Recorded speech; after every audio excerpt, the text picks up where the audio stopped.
Hey folks, welcome to another glorious episode of Cosmos with Cosmos. Award-winning that, I made the award in crayon and it's on my wall, but award nonetheless. I'm Brandon. I'm Mike. I'm Liz. And today we're talking... Uranus! Uranus. That's right. Uranus. We're just going to get all your middle school we're just going to jump straight into Uranus. Because it's happening. Deep diving right into Uranus. Middle school wiggles. Middle school wiggles. I don't think middle school... Never mind. I'm not going to go there. Careful with that. There needs to be a line somewhere with the Uranus jokes. So we have an entire episode show dedicated to the family aspects of Uranus. Of Uranus. All right, this is gonna be a great episode, folks. So before we start the probing, This is what this episode is going to be, and we're here for it. Yeah. So sometimes you just gotta lean into Uranus. Just pound it. Let's go. Let's get this out. Pound it out. Let's go. Come on, man. Well, for more hard-hitting episodes, of course, you can follow us on all the things, whether that's on Twitter @DrinkingCosmos, Instagram Cosmos with Cosmos, Spotify, iTunes, subscribe, comment, all the things, because, it's fun to do. It feels good. And then, before we actually talk about the planets, we have some rules. Yeah. And this is going to be... All right, go ahead. Rule number 1, any Star Wars reference, take a drink. Do we do Lord of the Rings? Yeah, it's been a while. Lord of the Rings reference, take yourself a drink. If the dogs bark for whatever reason, take yourself a drink. Are you going to add it? You're going to add it. Go ahead. Anytime someone makes an innuendo this episode, take a drink. Gotta take 2 drinks. So we are out of drinks already. But starting now we get serious. Now it's time to take a serious look at Uranus. Yeah, alright. I don't know if this should be a rule. No, I'm gonna nix this one already. Alright, that was the one and only time that rule applies. That rule is no longer in effect. Oh my god. What's everybody drinking though? Oh, that's a good point too. Yeah, I'm sorry. I haven't hosted in a while. I know. Liz, what are you drinking? Okay. I am drinking Planetary Buffoonery. Oh, that's right. Yeah, that's a good one. And to get a little bit more of an inside scoop on that reference, we have a shot episode where a similar phrase is used coming out in the future. Was that in your show? No, it's your that's one. the phrase. In your one. That's the phrase. Yeah. Well, that's not the phrase. But... Oh, no, because it was the phrase that I... Anyway. Corrected. Okay. Anyway, check out the shot episode. But anyway, Planetary Buffoonery. And this is basically an amaretto sour. So it's amaretto, lemon juice, whiskey in it, bourbon in it, bourbon, And, simple syrup. Yeah, except I use cherry syrup. Oh, cherry syrup. And there we go. And believe it or not, this is our first drinks of the day. So that was just our natural giggleness the last few minutes here. That's just... But we had a lot yesterday. It's our buffoonery. We had a lot yesterday. Oh, because of shots and everything. Mike, what you got? I am drinking a Diamond Rain. Ooh. I was going to try to say it in Purple Rain, like Prince type, but I can't. I just can't. But anyway, so Diamond Rain, which has cinnamon whiskey with cran blackberry. As a mixer. I would like to point out none of our drinks today are blue.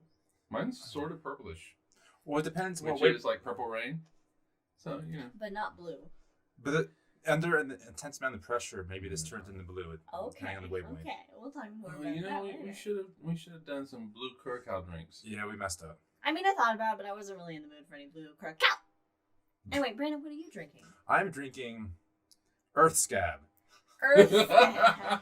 Earth Scab. Delicious. Which has nothing to do with Uranus. No, I thought about calling Uranus Scab. I thought, no, I'm not going to go that route. So we were talking earlier about how magma is like the blood of the Earth, and that if you poke a hole in the Earth, you get lava, magma, then lava, and it crusts over in like a little scab. Yeah, so I have a Manhattan, which Manhattan sits on a giant Earth scab, since that's what land is. I like it. Yeah, I'll take it home. Sure. Okay, cool. I'm just drinking.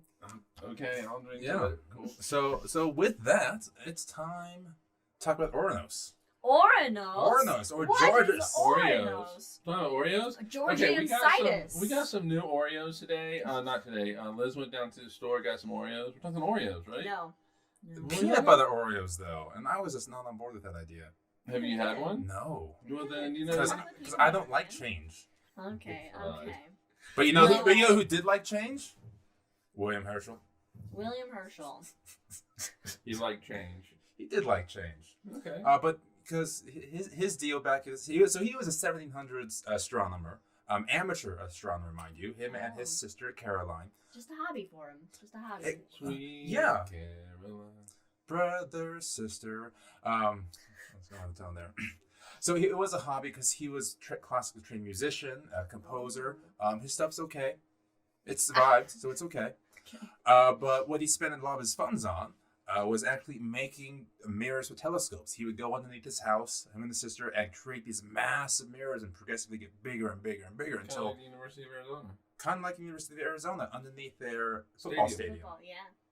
So he'd go out, look at the sky with his homemade telescopes, and he'd be freezing through the night, and Caroline would come over and say, "Eat your sandwich. You haven't eaten since yesterday. Eat it or you're going to die." He goes, "Okay." Munches it down. She'd bring him clothing, things like that, so he didn't die. Okay. Because he just liked looking in the sky. And he was very good at it. This is turning into a Herschel episode. Okay, that's fine.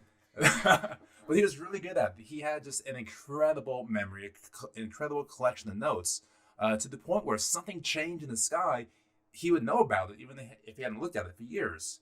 Wow. And if you've ever looked at the sky through a telescope, you'll know it's just like dust everywhere in the sky. Yeah. It's incredible. It's It's littered with stars. Yeah. Which is the only time the phrase littered with means a good thing. Yes. Uh-huh. Well, and they had much darker skies in the 1700s. That's true, because they turned off their lights at 7 p.m. at night. They didn't have lights. They did not have lights. No, it was significantly darker sky. So, if there any small change, he would know about it. And typically, it would be like a comet or something like that. You can see a little tail puff after it, and you could talk to other astronomers and figure out, okay, judging by where it's going in the sky, here's probably its orbit, and this is what it is. But email, send them a text. Yeah, carrier pigeon, same thing. Yeah. I call all carrier pigeons emails. I'm sending an email if I was anyway. And then one day in 1789. Thank you so much. I think it was March. September 23rd. March 14th. Oh, okay. So it's in September. Anyway. So March 14th, 1789, he sees, this little dot in the sky, which many other people had seen.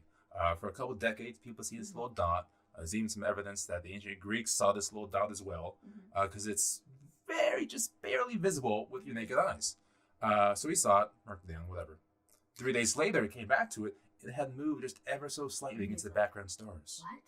And stars don't move that fast. No. Not noticeably in anybody's lifetime. No, or in 3 different lifetimes, Yeah. usually.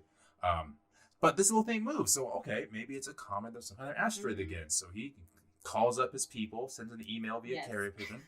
Faxes them. and they start figuring out, they start figuring out the trajectory of this object. And they figure out that it has an elliptical orbit around the sun that goes about every 84 years. What? And judging by the distance and how you can see it, planets. Oh. Ladies and gentlemen, we found ourselves the first planet to be discovered. Yeah, because all the other planets, you can just see them. So Like, humans there it have is. known about them and seen them since we had the eyeballs, Mm-hmm. and we were like, oh. Yeah, because if you look at those planets, obviously they don't twinkle in the sky. There's no twinkle little star. So there's obviously different, and of course they move in the sky as well. Yeah, so the wanderers, we always call them. In a steady way, they Yeah. wander throughout the sky. Predictable motions and everything. You know what's crazy is that nobody figured out it was a planet prior, because it does. Okay, 84 years, long time to go around the sun. Yeah, but in one's lifetime, and actually in 20 years, it's going to go 1/4 around the sky. And so, I mean, the only thing I think is because it's such a dim object, That's right. nobody pays attention So to it. it's magnitude 5, positive 5.4. And the magnitude scale is strange in that if it's positive, it's actually dimmer, and negative is brighter. Yeah, the bigger the number, the dimmer it is. Mm-hmm. So plus 5.4 is actually really dim. So, and of course, because because they're so faint, you can't tell it wasn't twinkling like the other stars. Right, but you can still notice that within like a few years that it has moved. And just for reference, everybody, the sun's magnitude is -26. So the more negative the number, the brighter. But you would really have to be somebody like Herschel, who's really paying attention, who's really paying attention, and like, that one spot in the sky. Yeah, right. But Ptolemy also he positioned a lot of stars. Maybe he just had not the best eyesight, and he just got the major ones. So he had my eyesight. I have.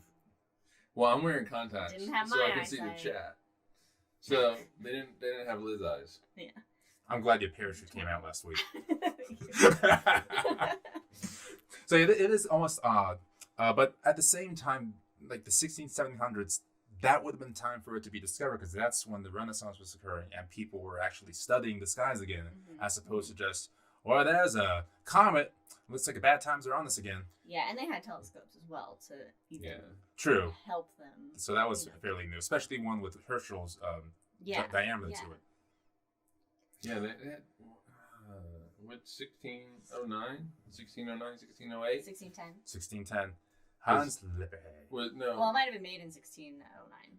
Yeah, so 1609. So that's 180 years roughly. Yeah. And they weren't great, though, really, because Herschel made the best ones up to this point. I mean, our telescopes today are about just as good as Galileo's, roughly. Yeah. Yeah. Are you making a serious comment? No. Please. No. God, no. You see the web pictures? Oh, yeah, your pronunciation of... Do you pronounce it Uranus or do you say Uranus? Either way, if you call it Uranus, your pronunciation stinks. Because it should be Uranus. Oh, come on, Liz. Okay. I made a funny joke. Well, he made a funny joke. I just repeated it. Yeah.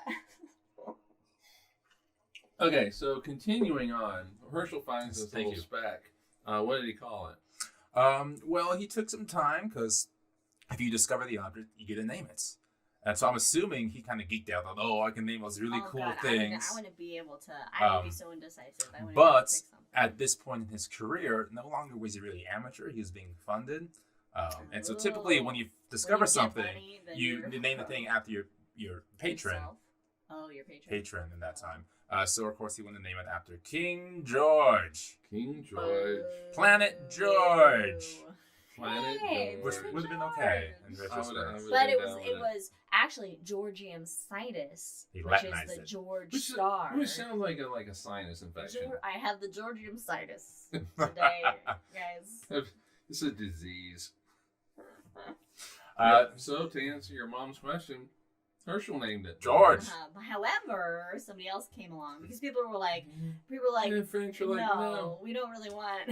Pretty much everybody else in the world. This planet is for everybody, not just you. Oh no, I'm positive it wasn't about this world is for everybody. I'm sure it's like we're not gonna name this thing after king. Yeah, especially we're French. We just fought a war. I know. Yeah. America's and he's crazy. That King George III was crazy. Chlamydia, crazy. He was insane. That's all I know. Okay. I think it's syphilis. Syphilis, chlamydia, yeah. Syphilis does it. But in any case, the rest of the word's like, nah, fam, nah. So instead, it goes to another scientist who just decided to call it. Well, he kind of went through. His last name was Bodhi. Bodhi. So he went through the steps. So he saw, well, Jupiter is named after the king of the gods. Mm-hmm. Saturn was Jupiter's papa, mm-hmm. and so might as well have this new one be Saturn's papa, basically, which was Uranus. The god of the sky? The god of the sky. Greek which god is of the cool. Sky. I mean, yeah, it is pretty... But, of course, then we went back to Latinize it and Anglify it, which is not a word, and it came out to Uranus, which we now just call Uranus. Everybody in this school. So you know what Bodhi also came up with? Do you know? No. He came up with a law. It's not really a law, but he came up with Bodhi's law, which is the positioning of the planets. He looked at the planets, and mathematically, they kind of like line up to it. Like he has like a certain formula. It doesn't end up doing that, and with the asteroids, he was like, "Oh yeah, this actually falls into my law and that kind of stuff." And it's called Bodhi's law. But it doesn't do anything. But it's just a coincidence for the solar system. Oh. And okay. it's just like it's a coincidence, and it just happened to work out. Oh man, could you imagine? Sounds like he's a real ass. I was gonna say, if it was like a really good law that made sense, it would be just such a bootylicious theory. But I guess not. Guys, we were being 12 years old today. That's the point. Okay, continue on. Because all we do is we haven't discovered so far in names. Which was a fun story. Got to talk about William Herschel, which I almost never get to do every week. That's true. That's true. So how big is Uranus? Uranus has the width of 4 Earths, so you can line 4 Earths across it, and about that size. You could fit how many Earths inside of Uranus? Like 64. 64 165. Earths. 100. Are we talking like by? Was it 165? It was 165 By volume? in the thing that we watched. Oh. I lost the 100 somehow. So it's a really big planet, But some kind of giant planet. not like But- that big. It's kind of like. I mean, okay, because I mean, if the Earth were an apple, it would be the size Just looking at the comment. of a basketball. So, if a planet Mhm. that has life and civilization and all its incredible features was an apple, Mhm. this would be Apple. considerably larger. That sounds pretty big. I mean, an apple to a basketball. I mean, yeah, it's considerably larger. But I mean, if you look at then like Jupiter in comparison, it's kind of like all right. If you You're look at all right. if you look at the sun, I guess it's still pretty small. That's true. It's a pretty big planet. Obviously not Jupiter size, but it's also not very heavy. Like you would think this being a giant planet, it would be like really more massive. I'm sorry, I used the heavy word. Oh yes, yes. It's only I was gonna say, It's only 13.5 times more massive than the Earth. So I think, yeah. Yeah, it's well, I mean, the Earth is made of a lot of heavy stuff, irons, nickel, these Yeah. heavy. Whereas, I mean, Uranus and really all the gas giants, even though this is a separate sect of gas giant we'll talk about, but there's a lot of there's a lot of gas and space in between the gas. And importantly, that core is about the size of the Earth with heavy metals in it. Yeah. Which is where the vast majority of its mass comes from, Yeah. is its core. But the core is not entirely super active like the other planets. No, Uranus is weird. Yeah, it's very weird. Right? A lot It's of like- weird stuff going on with Uranus. It's cold. It's the coldest planet in the solar system. at cloud top shape. At cloud tops, it gets to be Minus like the 220. minus. That's Celsius. It was like minus 300s Fahrenheit. Average is negative 323 degrees Fahrenheit, There you go. dipping as low as negative 375. But it's weird because if you look at like Jupiter, and Saturn, there's like these internal heat systems that are going and causing a lot of more storm generation in its atmospheres and that sort of thing. Whereas Uranus, yeah, it's warmer in the core and it has like this hot, soupy kind of mess of ices. Hot, so to soupy speak, mess in Uranus. methane and water. Yeah, But it's not generating enough like internal energy to No. have like all these wild storms in its atmosphere that we can see. And so it looks like when we first saw it up close with the Voyager 2 spacecraft, it just looked kind of like Yeah. a plain blue ball. So Yeah. most planets get their heat from the internal workings, but in Uranus' case, most of its heat comes from the sun, which is 1.8 billion miles away. It's far away. Okay. What you got? All right. So I mean, Uranus is a bit of a mystery. Okay. So I think you can't. We're gonna have to define the ISIS thing. Yeah. In a bit, but you can't look at Uranus without looking at Neptune and comparing the two. So But if they're in different parts of the sky. okay, Uranus and Neptune are what we call ice giants. We'll get into that later on. But So Uranus is how far from the sun? On average, 1.8 1.8. billion So we're miles. gonna say 2 billion miles from the sun. Sure. Whereas Neptune is about 3 billion miles from the sun. Oh. So it's So, about 1 billion miles even further. farther. So if you look at if you do look at Uranus, its Mhm. atmosphere, like you said, it's pretty featureless. Mhm. So you don't see a lot of storms, but it's closer to the sun than Neptune. So it's receiving more solar radiation from the sun. So it should be more active than Neptune. Yes. But when you do look at Neptune, you do see more You see storms. more activity. So the question is, why does Neptune have more storms than Uranus does? Well, it has more interior heat that's driving those storms. Yes. You would think that Uranus also has that interior heat, but we don't quite. Remember, we've only had one flyby of this planet. For 45 hours at that. Yeah, so we don't have a lot of data, believe it or not, on this planet. He wants to show off his data. Oh yeah, good data. So we don't have a lot of data, and so there's certain things about Uranus that we truly do not understand. Yeah, that's what it's weird. and Like, this is one of those things where we don't understand why it doesn't have storms. We don't understand really the interior of the planet to be able to say to talk about the heat generation with the energy generation with a good solid convecting layer.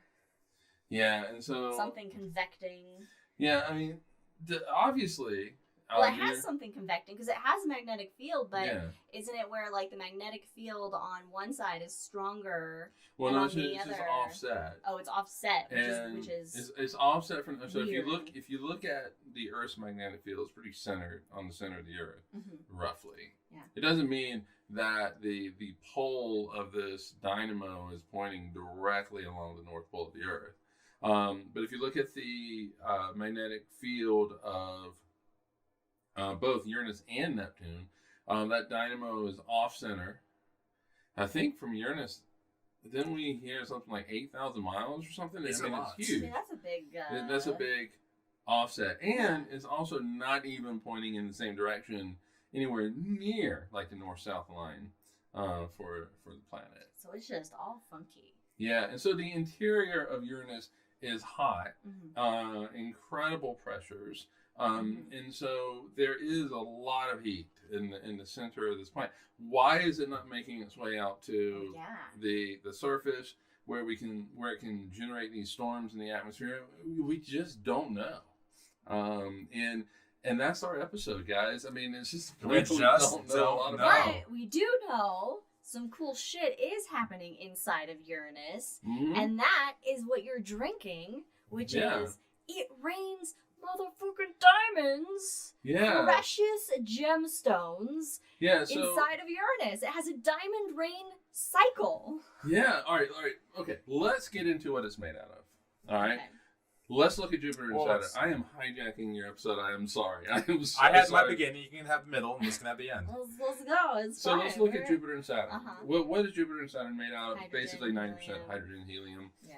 Smattering of other shit. I mean, it's smattering scientific. Of gorgeous art. And in our scientific papers, smattering of other shit is actually how it's written. There's an equation for it. Et al. George Riddle Davison. So if we look at 2022. What? No, continue. If we look at Uranus and Neptune, Uranus and Neptune are basically 80% other shit. It's the other shit they're made out of. They're 20% hydrogen and helium. The rest is like methane. Other types of. Maybe. There's other types of nitrogen. Is there nitrogen? Ammonia. Ammonia's out there, So definitely. there's a lot of other stuff. Yeah. That makes it up. And in the words of astronomers and stuff like that, is that other stuff, especially when it has boiling points over 100 degrees Kelvin, which is really quite cold still. they're called ices. So they're not actual ice. It's not actual ice. Just like like mercury is a metal. It's not actually. Yeah. It's not like a. They also call chemistry people. Maybe it's chemistry.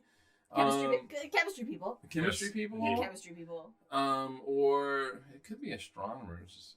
It might be astronomers as well. Anything that is not hydrogen and helium, they also call metals. It's astronomers. 100%. Okay. Yeah, and so like what do we call that? It's kind of it's a metal. It doesn't matter. So, Uranus is filled with this stuff. A lot of methane, and the methane is what gives it its color. That kind of greenish blue color. Because it absorbs red light.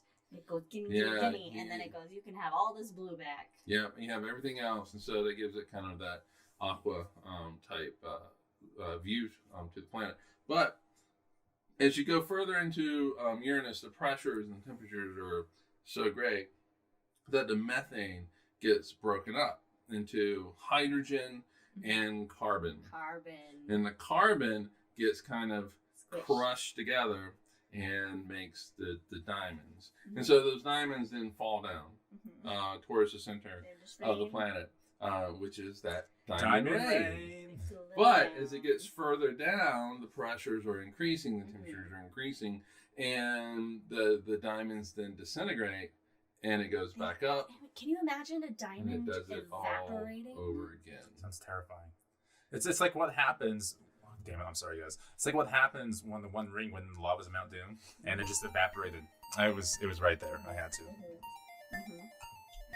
That's a good reference. And then when Mount Doom would erupt, would that mean it just raining pieces of the One Ring down? Because it blew up. Oh, shit, yeah, actually. I mean, here and there. Yeah, I mean, it's not a smattering. It's not like you're getting a lot of the rain. No. But I'm sure, like, molecularly, you can reestablish it if you wanted to. Well, yeah, I mean, if you wanted to.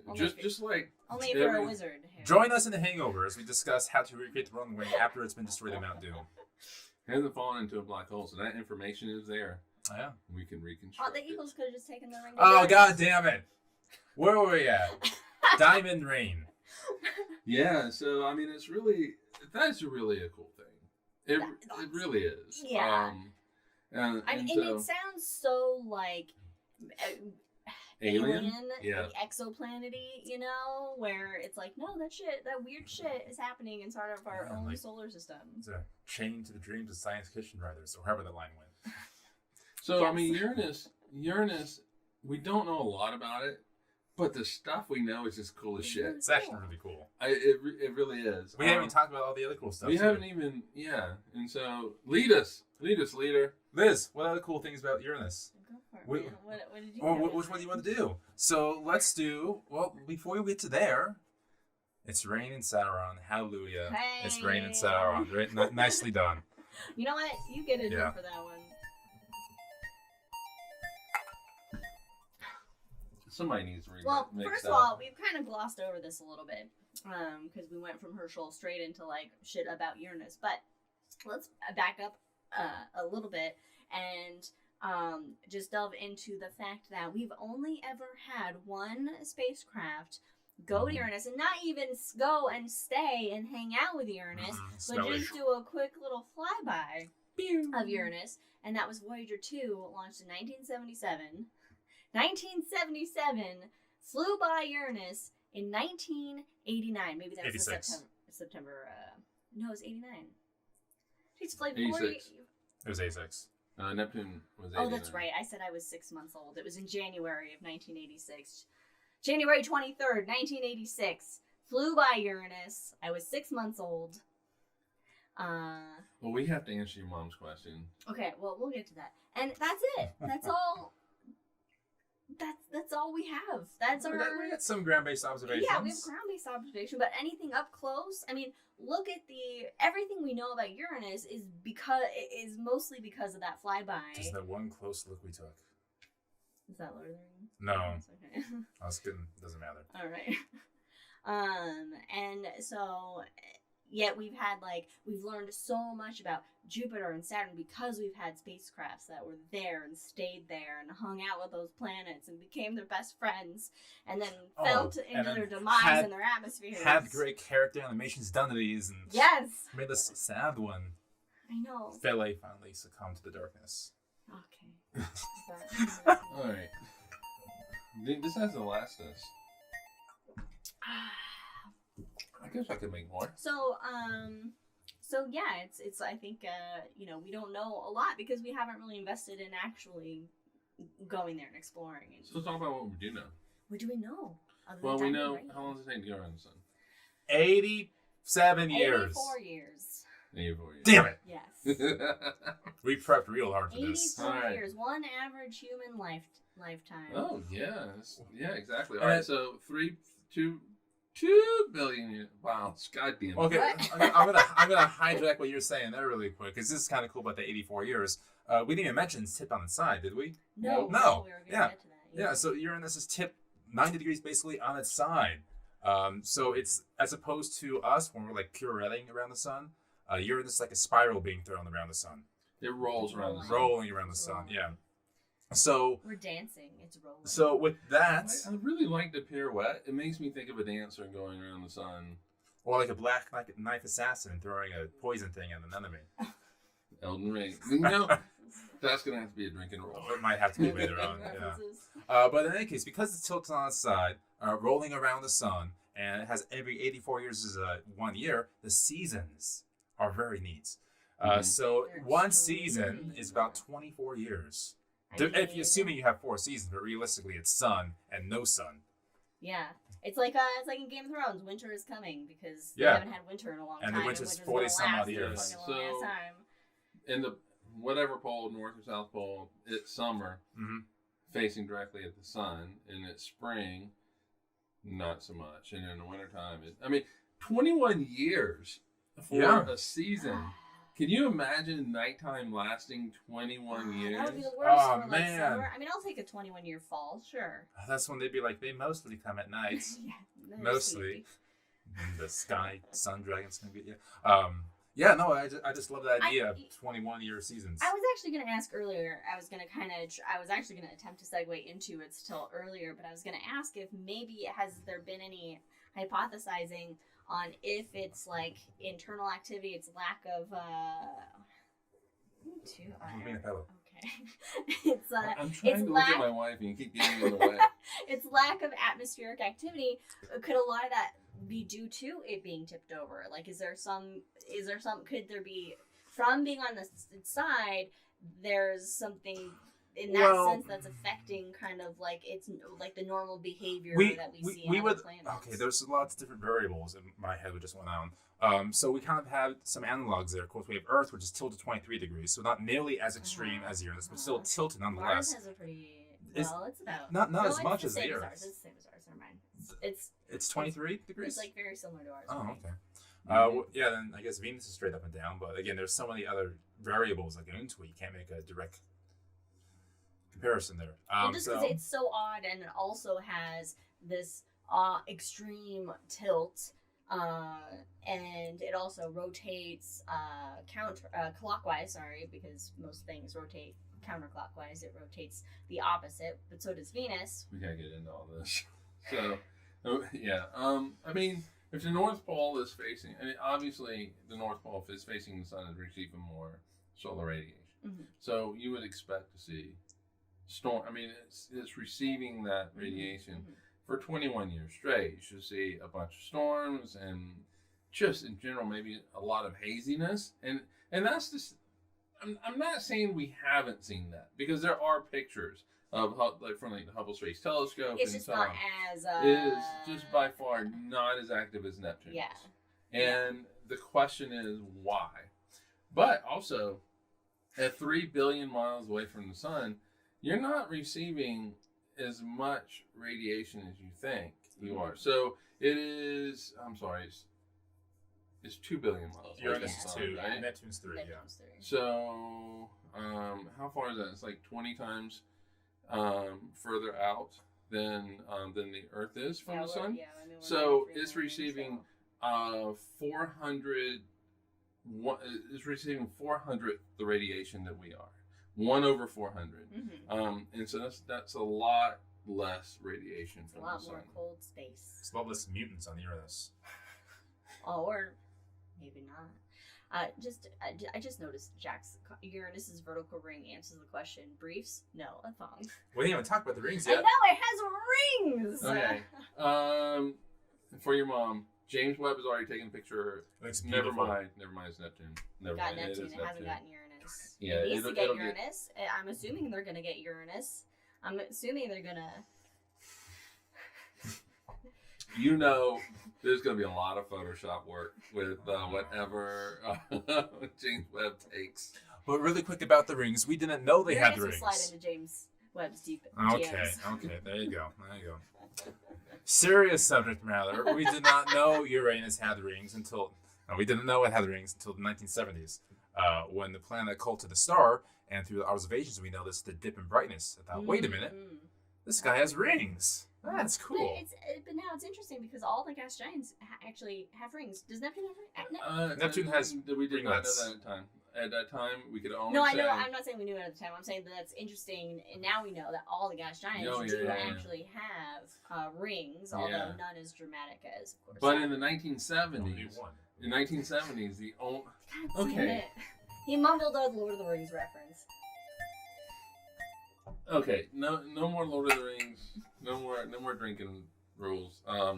Anyway, so in the 1970s, the only planet that we knew that had rings was Saturn. Yep. Yeah, because they are obvious. Earlobes. And so the story with Uranus and how he discovered it was Uranus was going to pass by it was actually a bright star. I can't remember what star it is, but it was a bright star, and they wanted to use that star's light to get a better sense, a better understanding of Uranus's atmosphere.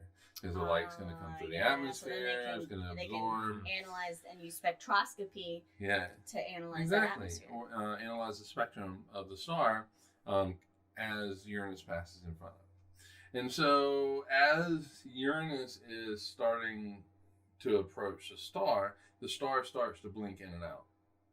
And the power cycle. Yeah. They turn and it so, on, turn it back on again. And so, hey, that's really cool.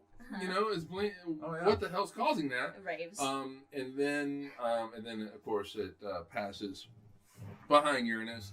And the real science for what they wanted to do begins, and they start doing that. And Uranus then passes beyond the star again, and it's bright, and then it starts to blink in and out again. And so you have this symmetric blinking on both sides of the planet. Excellent. And you're able to figure out that it has rings. But you can't see those rings, or we couldn't, and so we know they're dark rings, and kind of very similar to Neptune's rings as well. So, yeah. All right, lead us. I mean, we don't know that much about Uranus. If you are, I may mess this up because I'm not sure on my terms, my medical terms. But if you are an astronomer, I'm gonna hold hope. What's a hold hope? If you're an astronomer that only studies Uranus, could you call yourself a planetary proctologist? Thank you. At first I was going to say oncologist, and I was like, no, that's cancer. I was like, what's a butt doctor called? All right, anyway. Okay, so we have really glossed over the fact that it's tipped over on its side. I mean, that's big, because the solar system all formed out of one big cloud of gas and dust spinning in a single direction, and so everything spins in said direction. No, it was. Oh, no, sorry, I was thinking about later on, but yes. Oh, okay, you don't get ahead. I jumped the gun. Thoughts, jeez. So it's all swirling around in this counterclockwise fashion. So everything that comes together is going to be in that same movement. Like a galactic hurricane. Yeah, you have Venus that rotates backwards. You have Uranus that not only rotates backwards, but is also completely flipped over on its side. So that means something dramatic. It's like a rotisserie chicken of the solar system. I know. So something dramatic Chicken had to all the way have down. happened to cause that alternate. What could have happened? Okay, so we know the leading theory, but Liz, I want your silly thought. What could have happened to make Uranus roll on its side? I mean, as we all know, Uranus had a deep impact. It got But that's the theory. That's not the silly. Uranus was pounded by something big I'm very glad I asked her. and hard. You know, I'm going to also say that it doesn't have to be pounded. Just the thought of it being pounded turned it Was enough. So it was like, oh shit, this thing's coming. Oh, I'm just gonna play this. Uranus just bent over. Pretty much, yeah. So I mean, the leading thought, and the one that makes the most sense. Oh, you have to take that. I see okay. And the one that makes the most sense. Occam's razor is the impact theory, and there's two ways this impact can happen. God, that drives me crazy. The microphone picking up the whole. It sounds like a relaxing stream. Sounds like you're peeing. Well, good thing it's a podcast. All right. Anyway, so Daddy planted in you, say for it. Anyway, there's two ways this impact can happen. Could be a physical impact. Where the object actually impacts the planet, but not impacting it in its center, kind of off center. So it was a drunk impact.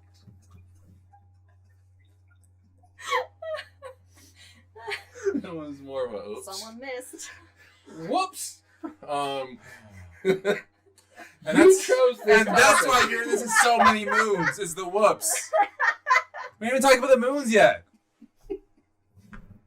Anyway, it knocks it literally over. have tears. The other one is that it is what we would call a gravitational impact, where the object actually comes very close to it and enough to actually tip it up. But that object would be considerably more massive than the one that would have hit it, right? It would have to be, yeah. And then In order to have that gravity to pull it. It would basically be what, like a rogue planet, basically at that point. And what's Well, an I mean, object that size could have you done that? have to remember the early solar system was just teeming with planets. A lot of those things either ran into another planet and made a bigger planet, ran into a planet, made moons, like with the Earth and the Moon, fell into the sun, got too close to Jupiter, got kicked out of the solar system. So it was a shooting gallery in the early solar system. And so, there were planets that had to have been far more massive. And it's just, I'm just trying to imagine that occurring and like the angle of which would have passed through by Uranus, not to put it over its side just by gravity itself, or if it was a multiple pass situation or what. It's just fascinating. Yeah.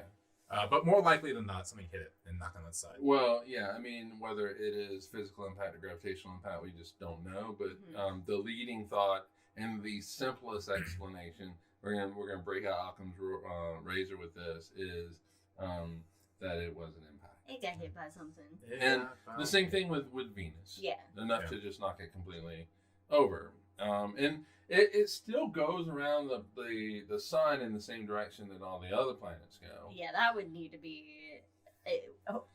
That'd be a captured planet. It wouldn't. Just like. Because Triton. Something that, but for like a planet, like something that had enough force to reverse its orbital rate, I think would be, it would destroy it. Like it would, you couldn't have a planet that was, that impacted to the point of reversing its orbital period without it being destroyed. I mean, that's completely true. I mean, it's just like, so, all right, if you have, if let's say Uranus is going around us in the opposite direction. Okay, so for shits and giggles, everyone. For shits and giggles for Uranus. So yeah, I mean, you would have to have something very massive, basically just plow right through it, and destroy it, but also impart all this energy to not only change its direction, have it go the other way, but at a beautiful speed in which it is a stable orbit. Yeah, and it's technically impossible to have a stable orbit for if you're going retrograde. Right? Yeah. Right. Yeah. Yeah. So fun thought. Well, it would be neat though to have a planet retrograde and just see it slowly over the millions of years descend into madness. Yeah, like you're in Lord. Into the mouth of madness. How long would?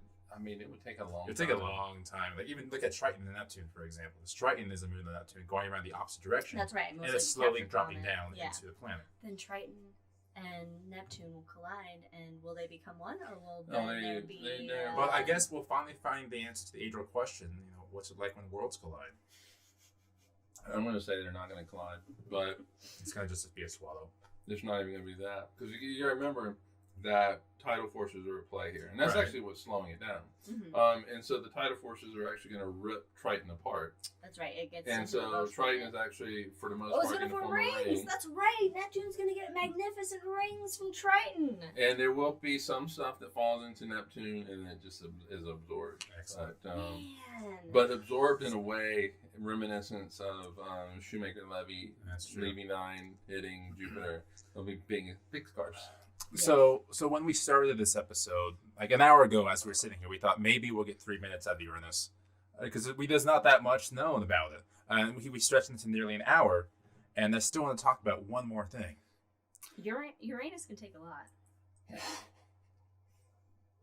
I want to talk about the moons of Uranus. So if we go back, 45 minutes ago to old William Herschel trying to name the planet George. Obviously, that didn't happen. But then 6 years later, I believe it was, we started finding moons of Uranus. As telescopes are wont to do. Mm-hmm. We discovered things. Want to do. And this time, the English were like, nah, these moons are ours. So all the moons of Uranus, all 24, are named after Shakespeare 24, characters. 27. I thought it was 27. I think it's 27, I think you're right. But they're all named after Shakespeare characters, which makes me happy. Oh, and Shakespeare and Alexander Pope? The one guy. Graham Bell? No. Pope, I think. There's the phone moon. Titania, Umbria, Miranda, Umbriel, Puck, Ariel. Yeah, that's Puck. really... That's all we got. We could just name Shakespeare characters, but probably not. I don't think real world. I was going to try to make a real world reference, but I don't get that. Oh, Real World. Puck. I think Puck was one of MTV's the... Real World. He was really... He's too young. God, he was like just born when it came out. It came out what, 96? Shit starts to get real. Shit starts to get real when you throw strangers in to a house together and they start living together. Well, stuff starts to get real. That's what the moons are like. They just like Romeo and Juliet. Yeah, there's Romeo and Juliet. No, there's no Romeo and Juliet. Midsummer Night's all Dream. the opportunities. There's no Romeo and Juliet moon. Oberon. Oberon. Yeah, that. Oberon's is that the largest one? I think is Miranda. You can't mention some of these moons, and I cannot help but think Time's Arrow. Star Trek Next Generation with Picard and everybody go back to the 1800s. And they're pretending to do Midsummer Night's Dream. Oh, that's right. Yeah, they're doing a reading. That's one with Mark Twain. With when they come back. Yeah. Fun. Mr. Pickard! Ladies and gentlemen, we've gone to the Next Generation segment of our show. So I think that means we're close to wrapping up the episode. Do we have any last thoughts? Yes. This was the most insane episode. I just want to highlight, so just a moon of Uranus's, which is it moon inception? Because Uranus is big mooned. Is Miranda. Miranda. Because Miranda is a crazy fucking moon because it's inside out. It's an inside out moon. It suffered a collision and it broke it apart, and some of those pieces that were on the inside came back together on the outside. It's a big jumbled mess, and it has a check mark on it.